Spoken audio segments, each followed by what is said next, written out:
నమస్కారం, news vision కు స్వాగతం. ముందుగా వార్తల్లోని ముఖ్యాంశాలు.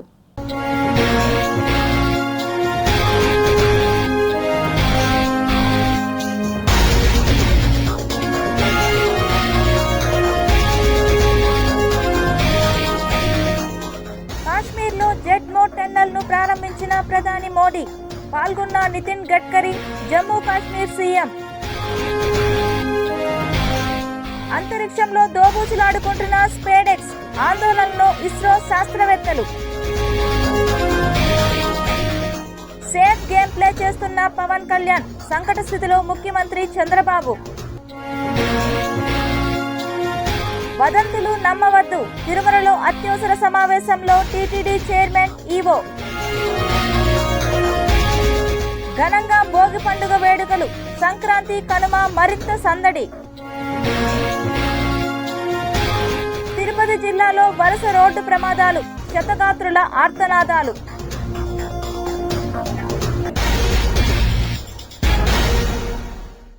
ఆంధ్రప్రదేశ్ ముఖ్యమంత్రి నారా చంద్రబాబు నాయుడు తెలుగు ప్రజలకు భోగి పండుగ శుభాకాంక్షలను తెలిపారు. ప్రజల జీవితాల్లో భోగి కొత్త వెలుగులు తేవాలని కోరుకున్నారు. భోగి మంటలతో సమస్యలన్నీ పోయి భోగభాగ్యాలు కలగాలని సీఎం చంద్రబాబు ఆకాంక్షించారు. సంక్రాంతి పండుగను పురస్కరించుకుని ఏటా ఆనవాయితీ ప్రకారం సీఎం చంద్రబాబు తన స్వగ్రామమైన తిరుపతి జిల్లా చంద్రగిరి మండలం నారావారిపల్లెకు చేరుకున్నారు. తిరుపతిలో జరిగిన కార్యక్రమాలను ముగించుకుని సంక్రాంతి పండుగను కుటుంబంతో కలిసి స్వగ్రామంలో జరుపుకునేందుకు ఆదివారం రాత్రి నారావారిపల్లెకి చేరుకున్నారు.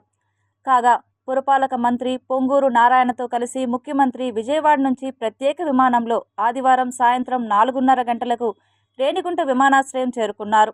అక్కడ రెవెన్యూ మంత్రి Anagani Satyaprasad, TTD chairman BR Naidu, Chittoor MP Dagumalla Prasadarao, ఎమ్మెల్యేలు, collector Venkateswar, DIG Shemushi Bajpai, incharge SP Manikantha తదితరులు ఘన స్వాగతం పలికారు. రాత్రి 7 గంటలకు ఆయన నారావారిపల్లె చేరుకున్నారు. ఆయన సతీమణి భువనేశ్వరి శనివారమే స్వగ్రామం చేరుకోగా లోకేష్ తన సతీమణి బ్రాహ్మణి తనయుడు దేవాంశ్తో కలిసి ఆదివారం వచ్చారు. తల్లి, భార్య, బిడ్డలతో కలిసి సాయంత్రం నారావారిపల్లి సమీపంలోని శేషాపురం వెళ్లి శేషాచల లింగేశ్వరాలయాన్ని సందర్శించి పూజలు జరిపారు. అనంతరం కందులవారిపల్లి వెళ్లి అక్కడ వినాయకుడి ఆలయంలో పూజలు జరిపారు. తర్వాత ఆ గ్రామంలోనే ఉన్న చంద్రబాబు సోదరి హైమావతి నివాసానికి వెళ్లారు. కాగా చంద్రబాబు తన కుటుంబ సభ్యులతో కలిసి 15వ తేదీ వరకు అక్కడే గడుపుతారు. సోమవారం నారావారిపల్లె అభివృద్ధికి సంబంధించిన పలు పనులకు శంకుస్థాపన చేస్తారు. మంగళవారం కూడా అక్కడే ఉండి బుధవారం మధ్యాహ్నం అమరావతికి తిరుగు ప్రయాణమవుతారు. కాగా చంద్రబాబు నారావారిపల్లెలో తన భారీ కాన్వాయ్తో గ్రామంలోకి రాగానే గ్రామస్తులు ఆయనకు స్వాగతం పలికారు. ఈ సందర్భంగా అందరికీ ముఖ్యమంత్రి అభివాదం తెలుపుతూ గ్రామస్తుల నుంచి వినతి పత్రాలు స్వీకరించారు. పలువురు గ్రామస్తులను ఆప్యాయంగా పలకరిస్తూ తన నివాసానికి వెళ్లారు. చంద్రబాబు రాకతో ఊరంతా ఫ్లెక్సీలు, బ్యానర్లమయమైంది. అలాగే సీఎం చంద్రబాబు గ్రామంలో ఎన్టీఆర్ విగ్రహావిష్కరణ కార్యక్రమంలో పాల్గొంటారు. రోడ్లు, సబ్స్టేషన్ నిర్మాణానికి శంకుస్థాపన చేయనున్నారు. మొత్తం 6.5 కిలోమీటర్ల పొడవైన జెడ్మోర్ టన్నెల్ను ప్రధానమంత్రి నరేంద్ర మోడీ ప్రారంభించారు. కాశ్మీర్ లోయలో చలికాలం కురిసే మంచు రవాణా వ్యవస్థను స్తంభింపజేస్తోంది. లోయను దాటి ఎటు వెళ్లాలన్నా ఎత్తైన హిమాలయ పర్వత శిఖరాలను దాటి వెళ్లాల్సి ఉంటుంది. ఎత్తైన ప్రాంతాల్లో కొన్ని అడుగుల నుంచి మీటర్ల ఎత్తున కురిసే భారీ హిమపాతం రోడ్డు మార్గాలను పూర్తిగా మూసేస్తుంది. దీంతో కొన్ని నెలల పాటు ఆయా పర్వతాల మీదుగా సాగే ప్రయాణాలు నిలిచిపోతుంటాయి. పర్వత శ్రేణుల్లో నివసించే గ్రామాలు, పట్టణాలకు బయటి ప్రపంచంతో సంబంధాలు పూర్తిగా తెగిపోతుంటాయి. ఈ పరిస్థితిని నివారించాలంటే పర్వతాలను అడ్డంగా తొలుస్తూ సొరంగాలను నిర్మించాల్సిందే. ప్రస్తుతం కేంద్ర ప్రభుత్వం అదే పని చేస్తోంది. శ్రీనగర్ను రోడ్డు మార్గంలో నిరంతరం అనుసంధానించేందుకు అన్ని వైపులా టన్నెళ్లను నిర్మిస్తోంది. జమ్మూ నుంచి శ్రీనగర్ చేరుకునే మార్గంలో చెనాని, నష్రీ మధ్య నిర్మించిన doctor Shyam Prasad Mukherjee tunnel, Banihal, Qazigund road tunnel, Jawahar tunnel పలు పర్వతాలను సునాయాసంగా దాటేలా చేస్తున్నాయి. చెనాని, నష్రీ మధ్య టన్నెల్ నిర్మించకముందు పట్నీ టాప్ మీదుగా సాగించే ప్రయాణానికి దూరాభారంతో పాటు చలికాలంలో హిమపాతం కారణంగా రవాణా వ్యవస్థ పూర్తిగా స్తంభించే పరిస్థితులు ఉండేవి. కానీ ఇప్పుడు రోడ్డు మార్గంలో కొండ చర్యలు విరిగిపడితే తప్ప ఏ కాలంలోనైనా ప్రయాణం చేయడానికి వీలుంది. తాజాగా శ్రీనగర్కు బయటి ప్రపంచంతో రైలు మార్గం ద్వారా కనెక్టివిటీని కల్పించేందుకు చీనాబ్ నదిపై ఇంజనీరింగ్ అద్భుతంగా తీర్చిదిద్దిన చీనాబ్ రైల్ బ్రిడ్జ్తో పాటు ఏకంగా 55 టన్నెళ్లను భారత ప్రభుత్వం నిర్మించింది. అతి త్వరలో శ్రీనగర్కు నేరుగా రైల్వే కనెక్టివిటీని కల్పిస్తూ ఈ మార్గాన్ని నరేంద్ర మోడీ చేతుల మీదుగా ప్రారంభించారు. తిరుమల లడ్డూ కౌంటర్లో అగ్ని ప్రమాదం చోటు చేసుకుంది. నిత్యం భక్తులతో కిటకిటలాడే లడ్డూ ప్రసాదాలను అందజేసే ప్రాంతంలో ఈ ఘటన జరగడంతో భక్తులు భయభ్రాంతులకు గురై పరుగులు తీశారు. 47వ నెంబర్ కౌంటర్లో ఈ అగ్ని ప్రమాదం చోటు చేసుకుంది. కంప్యూటర్ సిస్టమ్కు సంబంధించిన యూపీఎస్లో షార్ట్ సర్క్యూట్ రావడంతో ఈ ఘటన చోటు చేసుకుంది. విషయం తెలుసుకున్న సిబ్బంది వెంటనే సంఘటనా స్థలానికి చేరుకొని మంటలను అదుపులోకి తీసుకువచ్చే ప్రయత్నం చేశారు.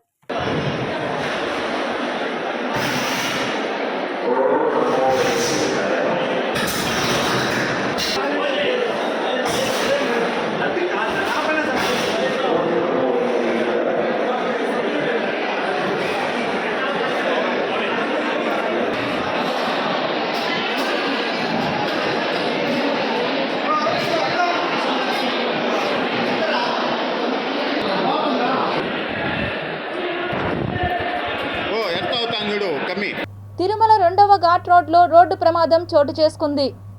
తిరుమల ఘాట్ రోడ్లో పెను ప్రమాదం తప్పింది. తిరుమల అప్ ఘాట్ రోడ్లో ఆర్టీసీ బస్ క్రాస్ బారియర్ను గుద్దుకొని నిలిచిపోవడంతో పెను ప్రమాదం తప్పింది.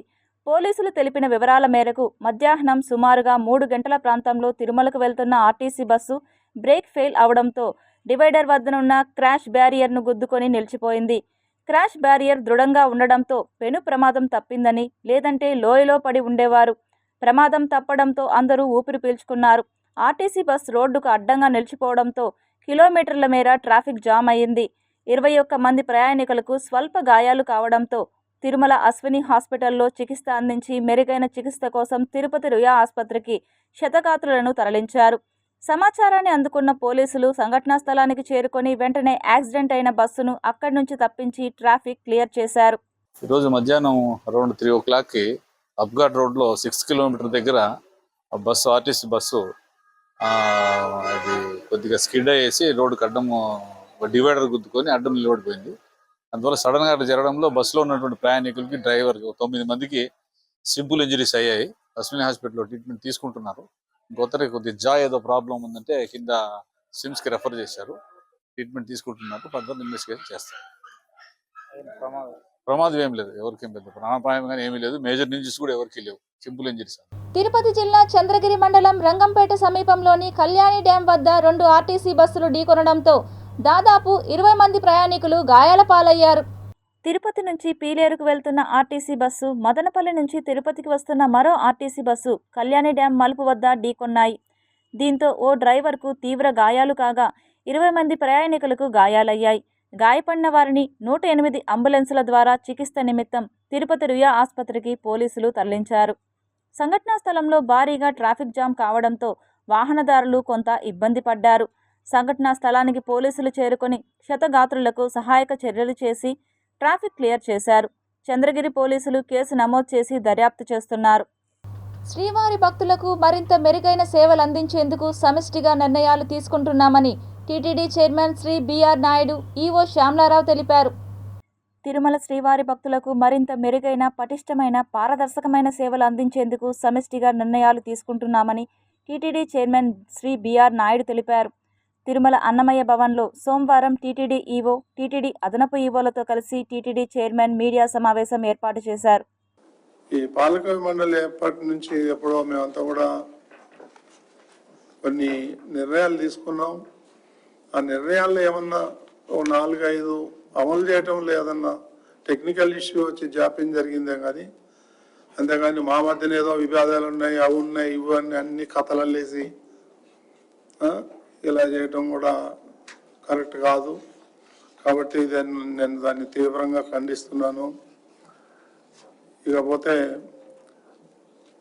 ఏదైనా మేము చేసే ముందు మీ అందరికీ చేస్తాం, అంతేగాని కన్ఫర్మ్ చేయకుండా దయచేసి మీరెవరు చెప్పొద్దని చెప్పి నేను మీ అందరికీ విజ్ఞప్తి చేస్తున్నాను.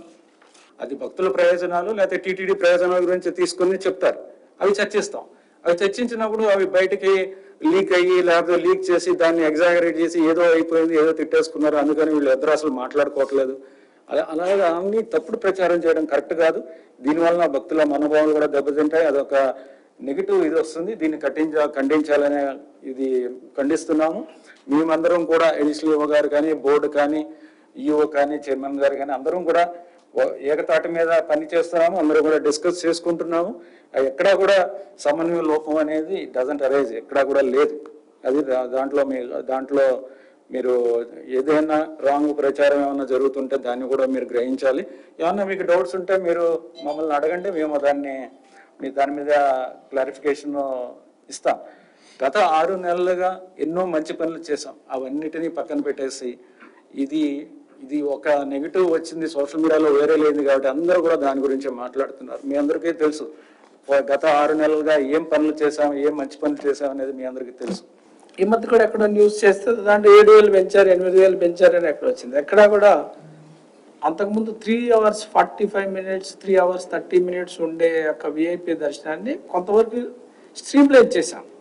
2 hours 30, 2 hours 45 minutes మధ్యలోనే ఉండేటట్టు చేశాం. దానివల్ల సామాన్య భక్తులు ఎస్ఎస్డి వాళ్ళు కానీ, ఎస్డి వాళ్ళు కానీ లార్జ్ స్కేల్లో వాళ్ళకి అవకాశం వచ్చింది. ఈ మధ్యకాలంలో మీరు క్యాలిక్యులేట్ చేస్తే ఎక్కడో కూడా 6 hours, 8 hours, 12 hours దాటి ఎక్కడో కూడా దర్శనం పోయిన సందర్భాలు లేవని తెలియజేస్తున్నాను.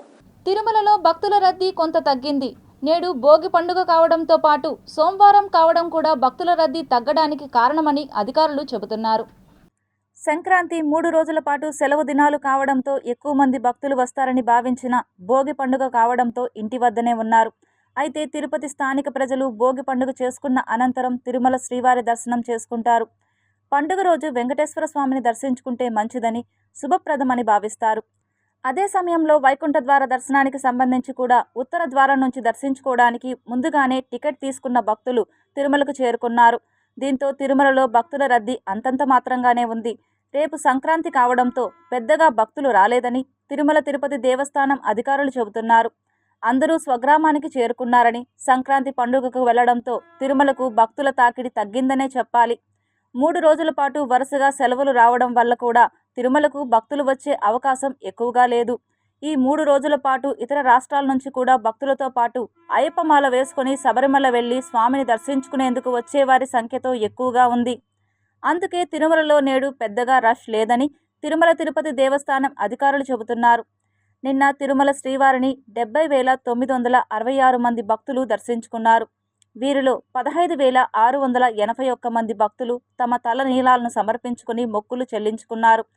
నిన్న తిరుమల శ్రీవారి హుండీ ఆదాయం 2.95 కోట్ల రూపాయల ఆదాయం వచ్చిందని అధికారులు వెల్లడించారు. తిరుమలలో తొక్కిసలాట జరిగి 6 మరణించిన ఘటనతో కొంత రద్దీ తగ్గిన మాట వాస్తవమే. అయితే ఈ పరిస్థితి ఎక్కువ కాలం ఉండదని అధికారులు తెలిపారు. మాజీ మంత్రి గల్లా అరుణకుమారి స్వగ్రామం దిగువ మాగంలో అట్టహాసంగా సంక్రాంతి సంబరాలు అంబరాన్ని అంటాయి. భోగి పండుగ రోజు స్వగ్రామం దిగువ మార్గంలో కుటుంబ సభ్యులతో కలిసి భోగి వేడుకల్లో గల్లా అరుణకుమారి, అమర్ రాజా అధినేత గల్లా రామచంద్రనాయుడు, మాజీ MP Galla Jayadev, cine hero Galla Ashok, రమాదేవులు పాల్గొని ఉమ్మడి చిత్తూరు జిల్లా ప్రజలకు సంక్రాంతి శుభాకాంక్షలు తెలియజేశారు. తెల్లారుజామున జరిగిన భోగి వేడుకల్లో గల్లా కుటుంబ సభ్యులు పాల్గొన్నారు. ప్రతి ఏటా సొంత ఊరిలో గ్రామస్తులతో కలిసి తమ కుటుంబ సభ్యులు అందరం సంక్రాంతి సంబరాలు జరుపుకుంటామని గల్లా అరుణకుమారి తెలిపారు. భోగి, రంగోలీ, సంక్రాంతి పూజలు చేస్తామని తెలిపారు. తెలుగు రాష్ట్ర ప్రజలందరికీ సంక్రాంతి శుభాకాంక్షలు తెలియజేశారు. అనంతరం సినిమా హీరో గల్లా అశోక్ మాట్లాడుతూ తెలుగు రాష్ట్ర ప్రజలందరికీ సంక్రాంతి పండుగ శుభాకాంక్షలు తెలియజేశారు. ప్రతి ఏటా స్వగ్రామమైన దిగువ మాగంలో కుటుంబ సభ్యులతో కలిసి సంక్రాంతి పండుగ జరుపుకోవడం ఆనవాయితీగా కొనసాగుతుందని, అందరితో కలిసి పండుగ జరుపుకోవడం చాలా సంతోషంగా ఉందన్నారు. త్వరలోనే యూత్ను ఆకర్షించే విధంగా సితారా ప్రొడక్షన్స్లో కొత్త సినిమా రిలీజ్ అవుతుందని తెలిపారు. తన మేనమామ మహేష్ బాబు ఆశీస్సులు ఎల్లవేళలా తన పైన ఉంటుందని, కొత్తగా రానున్న కొత్త సినిమాను అందరూ ఆదరించాలని కోరారు. ఈ సందర్భంగా మాజీ మంత్రి గల్లా అరుణకుమారి మరియు వారి కుటుంబ సభ్యులు గ్రామస్తులతో కలిసి కోలాటం, గొబ్బియళ్ళు మరియు ఇతర సాంస్కృతిక కార్యక్రమాల్లో ఆడి పాడారు. మా హరిజనవాడ గ్రామస్తులందరూ మేము కలిసి ఈరోజు భోగి మంటలు వేసుకున్నాము. చాలా అద్భుతంగా వచ్చింది. వాళ్ళందరూ కోలాటాలతోటి, గొబ్బియాలతోటి చాలా బాగా అలరించారు. ఇక్కడ నాన్నగారు ఉన్నప్పటి నుంచి కూడా ఈ దిగుమాగం గ్రామంలో ఎప్పుడు ఆయనకి ఎన్ని పనులున్నా కానీ వచ్చి సంక్రాంతి జరిపేవారు. 3 రోజుల పండుగ. దాన్ని మేము కంటిన్యూ చేస్తున్నాము. నేను కానీ, మా హస్బెండ్ రామచంద్ర నాయుడు గారు కానీ, గల్లా జయదేవ్, రమాదేవి, అదేవిధంగా మా గ్రాండ్ సన్స్ హర్ష, విక్రమ్, అశోక్, సిద్ధార్థ్ అందరూ కూడా, మా మునిమనవుడు విహాన్ అందరూ వచ్చారు. ఇందిరాబాబు వాళ్ళు నన్ను జయదేవుని పిలుచుకొని వచ్చేసేవాళ్ళు. ఆ వీధి అంతా అందరూ బయటకు వచ్చి భోగి మంటలు పెడతా ఒకరికొకరు హెల్ప్ చేస్తా. జయదేవ్ మంచి సామాన్లు కూడా తెచ్చి కాల్ చేయడానికి రెడీ అయిపోయేవారు ఒక్కొక్కసారి. తర్వాత మేము నిద్రపోయినాక కోడి కోస్తే ఆ కోడి అరిచినట్టు చాలా మంచి గుర్తులు ఉన్నాయి. చిన్నప్పుడే అమెరికాకి వెళ్ళాము. తర్వాత మొన్నటి వరకు కూడా 10 years ముందు వరకు కూడా అమెరికాలోనే ఉన్నాము. సంక్రాంతి పండుగ సందడి మొదలైంది. ఈ 3 రోజుల పండుగలోని తొలి రోజైన భోగి పండుగను ఘనంగా నిర్వహిస్తున్నారు. పిల్లలు పెద్దలు ఉదయాన్నే వీధుల్లో భోగి మంటలు వేశారు. మహిళలు అందమైన రంగు వల్లులను తీర్చిదిద్దారు. మరికొందరు ఉదయాన్నే ఆలయాలకు వెళ్లి ప్రత్యేక పూజల్లో పాల్గొన్నారు. సంక్రాంతి కోసం నగరవాసులు స్వగ్రామాలకు తరలి రావడంతో గ్రామాల్లో సందడి నెలకొంది. హరిదాసులు ఇంటింటికి వెళ్లి ఆశీర్వచనాలు ఇస్తున్నారు. గంగిరెద్దులు ఇళ్ల వద్ద నృత్యాలు చేస్తున్నాయి. సంక్రాంతి పండుగను దక్షిణ భారతదేశంలో అత్యంత భక్తి శ్రద్ధలతో జరుపుకుంటారు. ఈ పండుగను భోగి, సంక్రాంతి, కనుమ వరుసగా 3 రోజుల పాటు జరుపుకుంటారు. మరీ ముఖ్యంగా తెలుగు లోగిళ్లలో ఈ పండుగను పెద్ద పండుగగా అభివర్ణిస్తారు. వాటిలో మొదటిగా వచ్చే పండుగ భోగి. ఈ పండుగ రోజు ఇంద్రుడు వరుణుడిని ముఖ్యంగా పూజిస్తారు.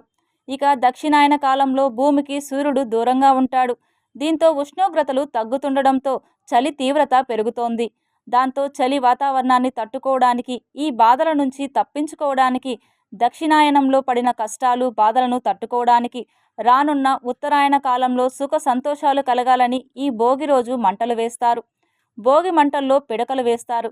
అలాగే మామిడితో పాటు పలు ఔషధ చెట్ల కలపను సైతం మంటల్లో వేస్తారు. ఆవు నెయ్యితో పాటు ఆవు పిడకలు వేసి భోగి రోజు మంటలు వేస్తే శక్తివంతమైన గాలి వీస్తుందని పెద్దలు నమ్ముతారు. అగ్నిదేవుణ్ణి ఆరాధించడం, వాయుదేవుణ్ణి గౌరవించడం ఈ రోజునే జరుగుతోందని ప్రజలు విశ్వసిస్తారు. ఈ భోగి పండుగ రోజే చిన్నపిల్లలకు భోగి పండ్లు పోశారు. అదేవిధంగా చాలామంది ఇళ్లలో బొమ్మల కొలువు ఏర్పాటు చేశారు. తిరుపతి సెంట్రల్ జైల్లో శిక్షను అనుభవిస్తున్న ఖైదీలు పరివర్తన చెంది మంచి మార్గంలో నడిచి సమాజంలో, కుటుంబాలలో వెలుగులు నింపాలని తిరుమల తిరుపతి దేవస్థానం పాలక మండలి భానుప్రకాష్ రెడ్డి ఆకాంక్షించారు. తిరుపతి కోర్టు ప్రాంగణంలోని జైలులో సిటీ ఛాంబర్ ఆధ్వర్యంలో ఖైదీలకు భోగి, సంక్రాంతి, కనుమ పర్వదినాలను పురస్కరించుకొని వారికి స్వీట్లు, పండ్లు పంపిణీ చేశారు. ఈ కార్యక్రమానికి ముఖ్య అతిథిగా TTD board member Bhanuprakash Reddy, Venkateswara school correspondent Vasu విచ్చేసి కార్యక్రమాన్ని ప్రారంభించారు. ఈ సందర్భంగా వారు ఖైదీలను ఉద్దేశించి మాట్లాడుతూ, పుట్టుకతో ఎవరూ నేరస్తులు కాదని, చెడు స్నేహాల ద్వారా తప్పుడు మార్గంలో నడిచి శిక్షను అనుభవిస్తున్న ఖైదీలు మంచి సత్ప్రవర్తనతో పరివర్తన చెంది సమాజంలో మంచిగా మెలగాలని ఖైదీలను ఉద్దేశించి ప్రసంగించారు. రెడ్ శాండిల్ అనేది శేషాచల అడవుల్లో సాక్షాత్తు వెంకటేశ్వర స్వామి సంచరించినటువంటి ప్రాంతం. అది స్వామివారి సొత్తు. దాని జోలికి ఎవరు పోవద్దండి అని చెప్పి, అలాగే జీవితంలో కూడా పుట్టుకతోనే ఎవరు మంచివాడు చెడ్డవాడు రాయడు. పరిస్థితుల ప్రభావంలో మనలో మార్పులు వస్తాయి. ఆ మార్పులను కూడా మనం మార్చుకొని తిరిగి మంచి జీవితాన్ని కుటుంబ సభ్యులతో, రాబో పండుగలు వారి కుటుంబ సభ్యులతో జరుపుకోవాలని చెప్పి, ఆ మార్పు కలియుగ ప్రత్యక్షదేవం వెంకటేశ్వర స్వామి వారిలో తీసుకురావాలని చెప్పి మనస్ఫూర్తిగా కోరుకుంటూ ఈ మంచి కార్యక్రమాలు చేస్తున్నట్టు సిటీ ఛాంబర్కి మరోసారి అభినందన తెలియజేసుకుంటున్నా. గోవిందానారాయణ. సంక్రాంతి వేడుకలను సాంప్రదాయంగా నిర్వహించుకోవాలని, చట్టవిరుద్ధంగా వ్యవహరిస్తే కఠిన చర్యలు తప్పవని చిత్తూరు డీఎస్పీ సాయినాథ్ హెచ్చరించారు. సోమవారం చిత్తూరు డీఎస్పీ కార్యాలయంలో మీడియాతో మాట్లాడుతూ సంక్రాంతి సందర్భంగా చిత్తూరు ప్రజలకు డీఎస్పీ సాయినాథ్ పలు సూచనలు చేశారు. ఈ సంక్రాంతి పండుగ సందర్భంగా మనం సాంప్రదాయంగా సంతోషంగా జరుపుకోవాలి. కానీ ఈ కోడి పందాలు కానీ, పేకాట కానీ, పశువుల పందాలు కానీ ఇలాంటి ఎట్టి పరిస్థితుల్లోనూ పోలీసు తరపున ఎవరికి కూడా అనుమతి లేదు. ఆ విధంగా ఎవరైనా పందాలు నిర్వహించారంటే ఖచ్చితంగా రైడ్ చేయడం జరుగుతుంది, కేసులు పెట్టడం జరుగుతుంది. పోలీస్ ఎస్ఐతో మాట్లాడినాం, సిఐతో మాట్లాడినాం, డిఎస్పీతో మాట్లాడినాం అని ఎవరైనా కూడా వకాలతు పుచ్చుకొని ఎవరైనా మీకు చెప్తే ఎట్టి పరిస్థితుల్లోనూ వాళ్ళ మాటలు నమ్మొద్దండి. పోలీసు వైపు నుంచి ఇలాంటి జూదానికి, జంతువుల్ని హింసించే జూదాలకి పోలీసు వాళ్ళ వైపు నుంచి ఎవరికి అనుమతి లేదు. శివయ్య జన్మదిన నక్షత్రాన ఆలయంలో విశేష పూజలు నిర్వహించిన వేద పండితులు ఆరుద్ర నక్షత్రం అందులోనూ సోమవారం రావడంతో శ్రీకాళహస్తీశ్వర స్వామి ఆలయంలో విశేష పూజలు నిర్వహించారు. శివయ్య జన్మ నక్షత్రం ఆరుద్ర నక్షత్రం కావడంతో ప్రముఖ పుణ్యక్షేత్రమైన శ్రీకాళహస్తీశ్వర స్వామివారి దేవస్థానం నందు ఆరుద్ర నక్షత్రం సందర్భంగా శ్రీ శివగామి సమేత నటరాజస్వామి వారికి పాలు, పెరుగు, పంచామృతం, తేనె, చందనం, పలు రకాల సుగంధ పరిమళ ద్రవ్యాలతో స్వామి అమ్మవార్లకు దేవస్థానం అభిషేకం, గురుకుల్ అభిషేకాన్ని శాస్త్రోక్తంగా నిర్వహించారు. అనంతరం నటరాజస్వామిని 4 మాడ వీధుల్లో ఉత్సవం నిర్వహించారు. ఈ కార్యక్రమంలో దేవస్థానం కార్యనిర్వహణాధికారి deputy EO NR Krishna Reddy, AEO Lokesh Reddy, temple inspector Hari Yadav మరియు ఆలయ అధికారులు, భక్తులు అధిక సంఖ్యలో పాల్గొన్నారు. పౌర్ణమి సందర్భంగా శ్రీకాళహస్తిలో అన్న సమర్పణ కార్యక్రమం నిర్వహించారు. శ్రీకాళహస్తి పట్టణం తేరు వీధిలోని బస్ షెల్టర్ నందు పౌర్ణమికి సందర్భంగా ZPH boys high school 1994 SSC batch మిత్ర బృందం అన్నదాన కార్యక్రమం నిర్వహించడం జరిగింది. భోగి పండుగ మరియు పరమ పవిత్రమైన రోజు ఆరుద్ర నక్షత్రం మరియు పౌర్ణమి మరియు సోమవారం ఇలా అన్నీ కలిసి రావడం చాలా విశేషాన్ని సంతరించుకున్నది. ఇలా చాలా సంవత్సరాలకు కానీ అరుదు. ఈ అన్న సమారాధన కార్యక్రమం నిర్వహించడం చాలా సంతోషంగా ఉంది అని మిత్ర బృందం వారు తెలియజేశారు. శ్రీకాళహస్తీశ్వర స్వామి అమ్మవారి చిత్రపటానికి పూలమాలలు వేసి నైవేద్యం, హారతి సమర్పించి అన్నదాన కార్యక్రమం ప్రారంభించారు. సుమారు ఈ అన్నదాన కార్యక్రమంలో 300 మందికి పైగా భక్తులు పాల్గొన్నారు.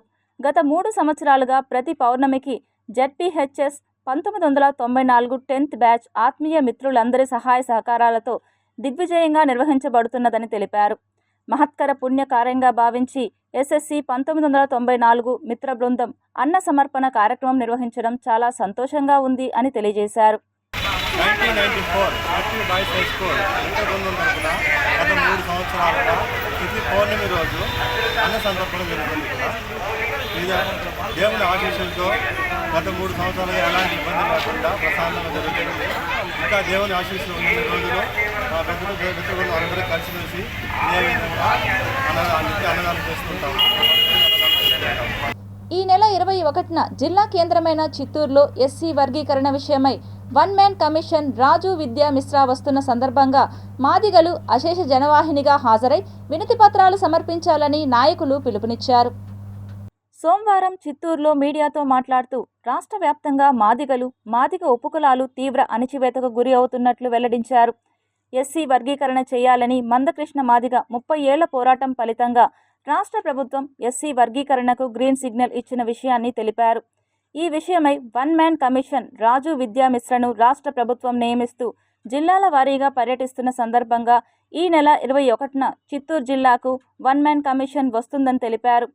ఈ కమిషన్కు తమ సమస్యలను తెలియపరుస్తూ అధిక సంఖ్యలో వినతి పత్రాలు ఇవ్వాలని, ఇందుకోసం మారుమూల మండలాలు, గ్రామాల నుండి రావాలని పిలుపునిచ్చారు.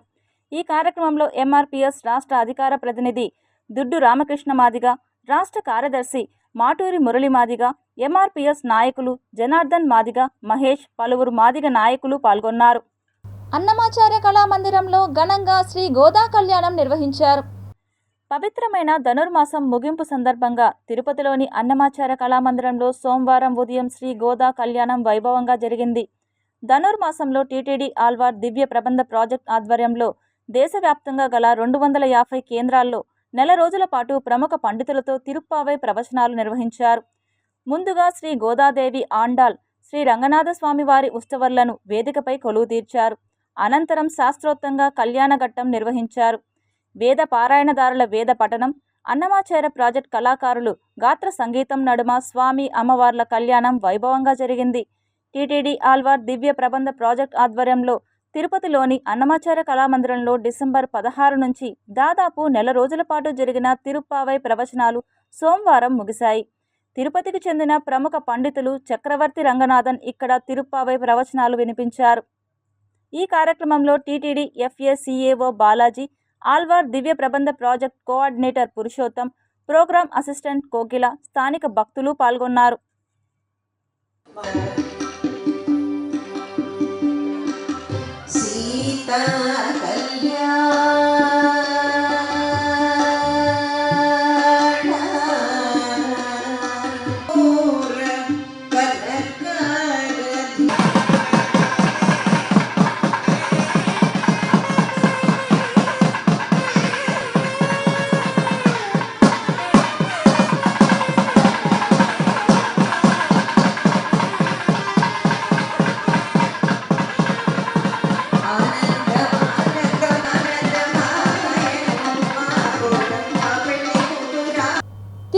రాయల్ నగర్లోని శ్రీ సోమేశ్వర స్వామి దేవాలయంలో భోగి పర్వదినాన్ని పురస్కరించుకొని అన్నదాన కార్యక్రమం నిర్వహించడం శుభ పరిణామమని టీడీపీ నాయకులు మబ్బు దేవ నారాయణ రెడ్డి ఆలయ ధర్మకర్తను అభినందించారు. గుడి కూడా చాలా బాగుంది, చాలా బాగా కట్టారు. భక్తులందరూ ఇక్కడికి వచ్చేసి స్వామివారి ఆశీర్వాదాలు అందరికీ పొందాలని ఈ ఊరి ప్రజలందరూ, ఈ రాయల్ నగర్ ప్రజలందరూ కూడా ఖచ్చితంగా ఇక్కడికి రావాలా, చూడాలా. మంచి టెంపుల్, చాలా అందంగా, చాలా బాగుంది. గుడి కూడా చాలా బాగా కట్టారు. నేను కూడా ఫస్ట్ టైం రావడం ఈ గుడికి.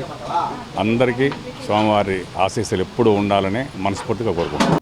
అంతరిక్షంలో స్పేడెక్స్ ఉపగ్రహాల అనుసంధాన ప్రక్రియ ఆలస్యమవుతోంది.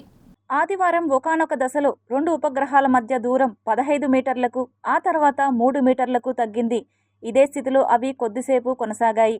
2 ఉపగ్రహాలు పరస్పరం వీడియో, ఫోటోలు తీసుకున్నాయి. ఈ దశలో రెండిటి మధ్య డాకింగ్ జరుగుతుందనే భావన కలిగింది. అయితే కొద్దిసేపటి తర్వాత 2 ఉపగ్రహాలను సురక్షితమైన దూరానికి జరిపినట్లు ఇస్రో పేర్కొంది. తాజా డేటాను విశ్లేషించాక డాకింగ్ ప్రక్రియ చేపడతామని ప్రకటించింది.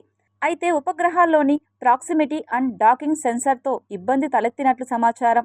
ఈ నేపథ్యంలో ఉపగ్రహాలను సురక్షితమైన దూరానికి జరిపినట్లు తెలుస్తోంది. ఇబ్బందిని అధిగమించేందుకు ప్రయత్నాలు జరుగుతున్నాయి. కొద్ది రోజుల్లో డాకింగ్ జరగకుంటే తదుపరి అవకాశం వచ్చే వరకు వేచి చూడాల్సి వస్తుందని సంబంధిత వర్గాలు తెలిపాయి. ఇది మార్చిలో ఉండొచ్చని పేర్కొన్నాయి. నింగిలో డాకింగ్ ప్రక్రియను నిర్వహించేందుకు ఇస్రో గత నెల 30న PSLV-C60 వాహక నౌక ద్వారా SDX-01 చేజర్, SDX-02 టార్గెట్ అనే 2 ఉపగ్రహాలను నింగిలోకి పంపిన సంగతి తెలిసిందే. ఈ నెల 7, 9 తేదీల్లో వీటిని అనుసంధానం, డాకింగ్ చేసేందుకు నిర్ణయించినప్పటికీ వివిధ కారణాల వల్ల అది వాయిదా పడింది. అయోధ్యలో రామాలయ మొదటి వార్షికోత్సవ వేడుకలు ప్రారంభమయ్యాయి. ఉత్సవాలను ప్రతిష్ఠ ద్వాదశిగా జరుపుతున్నారు. బాలరామయ్యకు హారతి, ప్రత్యేక పూజలతో మహా కార్యక్రమం ప్రారంభమైంది. ఈ ప్రతిష్ఠ ద్వాదశి వేడుక 3 రోజుల పాటు, అంటే జనవరి 13 వరకు కొనసాగుతుంది. ప్రతిష్ఠ ద్వాదశి ఉత్సవాల 3 రోజులు విభిన్న సాంస్కృతిక కార్యక్రమాలు ఉంటాయి. రామ్లాలా గర్భగుడిలో కొలువుతీరి 1 సంవత్సరం గడిచింది. అటువంటి పరిస్థితిలో ఈ ఏడాదిలో రామ మందిరానికి ఎంత విరాళం ఇచ్చారు, ఎవరు ఎక్కువగా విరాళాలు ఇచ్చారో తెలుసుకుందాం. శ్రీరామ జన్మభూమి తీర్థక్షేత్రం గత ఏడాది ఏప్రిల్ నుంచి అక్టోబర్ వరకు అందిన కానుకల గురించి సమాచారం ఇచ్చింది. కాగా ఆలయంలోని హుండీల ద్వారా 55.12 కోట్ల విలువైన విరాళాలు వచ్చాయని ప్రకటించింది. రామాలయానికి ఇప్పటి వరకు 5,000 కోట్లకు పైగా విరాళాలు అందాయి. దేశంలోని 11 కోట్ల మంది ప్రజల నుంచి 900 కోట్లు సేకరించాలని ఆలయ ట్రస్టు లక్ష్యంగా పెట్టుకుంది. శ్రీరామ జన్మభూమి తీర్థక్షేత్ర ట్రస్ట్ ప్రకారం ఇప్పటి వరకు రామాలయ అంకిత నిధి ఖాతాలో 3,200 కోట్లు వచ్చాయి. శ్రీరామ జన్మభూమి తీర్థక్షేత్ర ట్రస్ట్ ఇచ్చిన సమాచారం ప్రకారం ఇప్పటి వరకు 18 కోట్ల మంది రామభక్తులు రామమందిర నిర్మాణానికి వివిధ బ్యాంకుల నుంచి 3,200 కోట్లు విరాళంగా ఇచ్చారు. ఇప్పటి వరకు రామ ఆలయానికి విదేశాల నుంచి 11 కోట్ల విరాళాలు అందాయి. తల్లిదండ్రులు, ఉపాధ్యాయులు పిల్లలకు బాల్యం నుండే పుస్తక పఠనం అలవర్చాలని రచయితల సంఘం సభ్యులు మస్తానమ్మ పేర్కొన్నారు. తిరుపతి మ్యూజిక్ కాలేజ్ వద్ద రచయితలు, కవులు రచించిన అనేక పుస్తకాలను బుక్ ఎగ్జిబిషన్ నిర్వహించారు. ఈ సందర్భంగా నగరవాసులు పెద్ద సంఖ్యలో పాల్గొని పుస్తకాలను విక్రయించారు. మారుతున్న డిజిటల్ రంగంలో పుస్తక పఠనం కనుమరుగవుతున్న నేపథ్యంలో పుస్తకాలు చదవడం ద్వారా మేధాశక్తి పెంపొందుతుందని పేర్కొన్నారు. బాల్యం నుండి ప్రతి తల్లిదండ్రులు పిల్లలకు పుస్తకం యొక్క ఆవశ్యకతను వివరిస్తే భవిష్యత్తులో పిల్లలు అన్ని రంగాలలో రాణించేందుకు పుస్తకం దోహదపడుతుందని అన్నారు. చిరిగిన చొక్కాను తొడుక్కున్నా పర్వాలేదు, ఒక మంచి పుస్తకం చదివితే లోకజ్ఞానం పెంపొందుతుందని తెలిపారు. మనం డిజిటల్ మీడియాలో మరో చోట టీవీల్లో, సెల్ ఫోన్లలో ఎన్ని పుస్తకాలు మనము తిరగవేసినా భౌతికంగా ఒక పుస్తకం చేతిలో పట్టుకుని ఆ పుటలు తిప్పుతూ చదువుతున్నప్పుడు ఒక్కొక్క మాటని అండర్లైన్ చేసుకుంటూ, హైలైట్ చేసుకుంటూ, ఆనందిస్తూ, పులకిస్తూ పుస్తకాలు చదవడం అనే అదృష్టం పట్టించుకోమని నా తరువాత తరం వాళ్ళకి నేను సవినయంగా విజ్ఞప్తి చేస్తున్నాను. వివిధ రకాల పుస్తకాలను చదవటం వల్ల వాళ్ళలో ప్రపంచ జ్ఞానం అనేది అలవడేది. అలాంటి ప్రపంచ జ్ఞానం కానీ, ప్రపంచంలో జరుగుతున్నటువంటి వివిధ రకాల విషయాలపైన అవగాహన కానీ, గొప్ప వివేకానంద, రామకృష్ణ పరమహంస లాంటి వ్యక్తుల యొక్క జీవిత చరిత్రలను చదవటం వల్ల వాళ్ళ జీవితాలు, వ్యక్తిత్వ నిర్మాణం కానీ, వారి యొక్క జీవితాల సమాజానికి ఎంత అవసరం, ఇలాంటి పుస్తకాలలో ఉన్న జ్ఞానం అంతా కూడా మనము ఖచ్చితంగా పుస్తకాలను చదవటం ద్వారా మాత్రమే తెలుస్తుంది. సాహిత్యం, జీవిత చరిత్రలు ఇవంతా కూడా కొన్నప్పుడు నాకు అనిపించింది నిజంగా కూడా వీరు ఇలా పుస్తక జ్ఞానాన్ని, పుస్తక పఠనాన్ని మనం పెంపొందించగలిగితే వారికి ఈ సెల్ అనేది ఆ మోజు తగ్గించి పుస్తక పఠనం ద్వారా ఒక పుస్తకం చదివితే ఒక 100 మెదళ్ళతో ఆలోచించినంత జ్ఞానం వస్తుందని నా అభిప్రాయం. ఇప్పుడు సంక్షిప్త వార్తలు చూద్దాం. శ్రీ వెంకటేశ్వర వైద్య విజ్ఞాన సంస్థ స్విమ్స్ తిరుపతి మరియు Tata cancer care foundation hospital Swikar Tirupati వారు MOU ఒప్పందం కుదుర్చుకున్నట్లు SVIMS registrar doctor Aparna Bitla R తెలియజేశారు. స్విమ్స్ సంచాలకులు మరియు ఉపకులపతి డాక్టర్ RV కుమార్ మరియు Swikar hospital Tirupati medical director doctor P Prashanth మధ్య 13/1/2025 తేదీన స్విమ్స్ డైరెక్టర్ కార్యాలయం నందు MOU జరిగిందని, ఈ MOU ప్రకారం స్విమ్స్ యొక్క ఇన్స్టిట్యూషనల్ ఎథిక్స్ కమిటీ మార్గదర్శకత్వంతో స్వీకార్ వద్ద నిర్వహించబడే క్లినికల్ అధ్యయనాలు మరియు పరిశోధనలకు నైతిక ఆమోదం పొందేందుకు అధికారిక సహకారాన్ని ఏర్పాటు చేయడం జరుగుతుందని తెలిపారు. అదేవిధంగా ఈ MOU కాలపరిమితి 2 ఏళ్లు ఉంటుందని తెలియజేశారు. ఈ కార్యక్రమంలో SVIMS deputy registrar doctor M Erramreddy పాల్గొన్నారు. ధనుర్మాస పర్వదినాన్ని పురస్కరించుకుని టీటీడీ నిర్వహించిన గోదాదేవి కళ్యాణ నృత్య రూపకం ఆద్యాంతం భక్తి పారవస్యంతో సాగింది. ఈ సందర్భంగా నృత్య నిపుణురాలైన డాక్టర్ ఉషారాణి శిష్యురాలు కుమారి M భానుజ బృందం ప్రదర్శించిన నృత్యం ఆహుతులను విశేషంగా ఆకట్టుకుంది. ధనుర్మాస దినాలను పురస్కరించుకుని టీటీడీ ఆల్వార్ దివ్య ప్రబంధ ప్రాజెక్ట్ ఆధ్వర్యంలో ప్రతి ఏడు డిసెంబర్ 16 నుండి 30 రోజుల పాటు అన్నమాచార్య కళామందిరంలో సాంస్కృతిక కార్యక్రమాలు నిర్వహించడం ఆనవాయితీ. ఇందులో భాగంగా సోమవారం నాడు గోదాదేవి కళ్యాణ నృత్య రూపకాన్ని నిర్వహించారు. భానుజ ప్రదర్శించిన హావభావాలు భక్తుల హర్షధ్వానాలను అందుకున్నాయి. Tirupati bullion gold jewellery and silver merchants association సమాచారం మేరకు తిరుపతి లోకల్ బులియన్ మార్కెట్లో బంగారం, వెండి ధరలు ఇలా ఉంటాయి. 24 క్యారెట్ల బంగారం 10 గ్రాముల ధర 80,880 రూపాయలు. 22 క్యారెట్ల బంగారం 1 గ్రాము ధర 7,340 రూపాయలు. వెండి 1 కేజీ ధర 92,700 రూపాయలు. రీటైల్ వెండి 1 గ్రాము ధర 95 రూపాయల 70 పైసలుగా ఉంటుంది. వార్తలు ముగించే ముందు ముఖ్యాంశాలు మరోసారి చూద్దాం.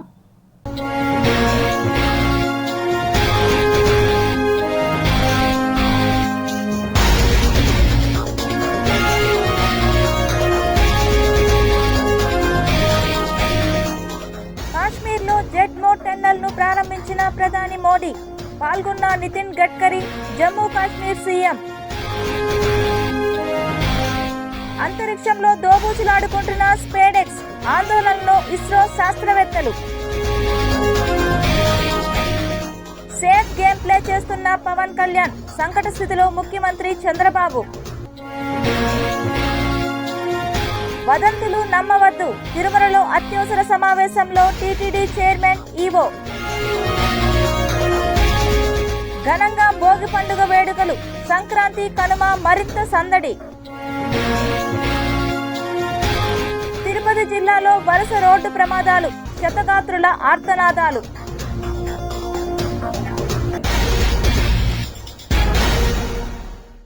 ఈ వార్తలు ఇంతటితో సమాప్తం. సమగ్ర సమాచారంతో న్యూస్ విషయంలో మళ్ళీ కలుద్దాం. అంతవరకు సెలవు. నమస్కారం.